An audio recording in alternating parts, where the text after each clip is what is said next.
नित्यानन्दकरी वराभयकरी सौन्दर्यरत्नाकरी निर्धूताखिलघोरपावनकरी प्रत्यक्ष माहेश्वरी प्रालेयाचलवंशपावनकरी काशीपुराधीश्वरी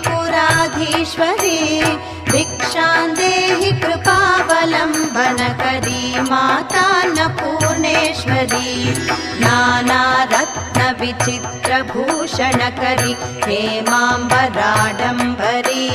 मुक्ताहारविलम्बमानविलसत् वक्षोजकुम्भान्तरी काश्मीरागरुवासिता